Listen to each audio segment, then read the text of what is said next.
Gannon University's Schuster Theater. I'm going to walk you through the steps of making a mask. First, you're going to have to select your fabric. This, see-through, terrible. This, gorgeous satin, awful. Shiny iridescent, terrible. Good old cotton is perfect. First, you're going to need to iron your fabric if it has a lot of wrinkles. Skipping this step won't save you any time, it'll just cause frustration. Next, you're going to want to make a pattern. Even if you're only making one mask, it'll save you grief and aggravation. I just cut mine out of paper. The measurements that we use for this particular mask are 15 3/4 inches by 8 inches. Line your fabric up along what we call the salvage edge. That's the finished edge. If you're just pulling out a piece of fabric from a bin from Great Aunt Irma, you might not have that. Don't pay any attention. Just cut out a rectangle. Now, if you don't have pins and you feel like your pattern is going to move around, you can do what I do.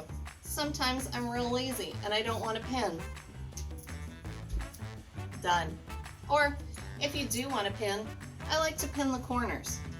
That's the easiest, one pin in each corner. Then I cut.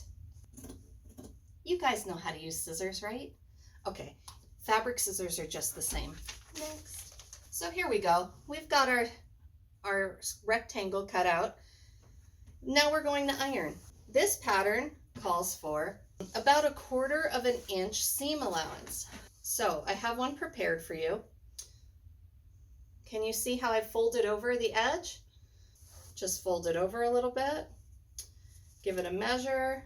Oh yeah, that's 1/4 inch. Perfect. And iron away. It can be quick and easy breezy, or you can take your time and take 2 hours to make a mask. Work at your comfort level.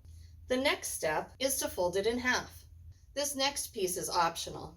I happen to have some pipe cleaners because I happen to have a sewing studio. A pipe cleaner does not pin in easily, is to use a fabric glue stick. Here's the trick. A fabric glue stick is just an expensive glue stick. Don't tell anyone. No, tell everyone.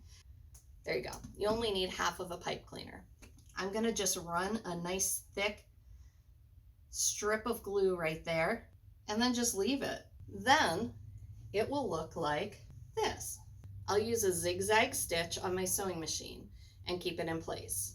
And while I'm at it, I'm going to take elastic, ribbon, bias tape, whatever I have that I'm going to use to make my ties or an ear loop, and I'm going to stitch those on as well.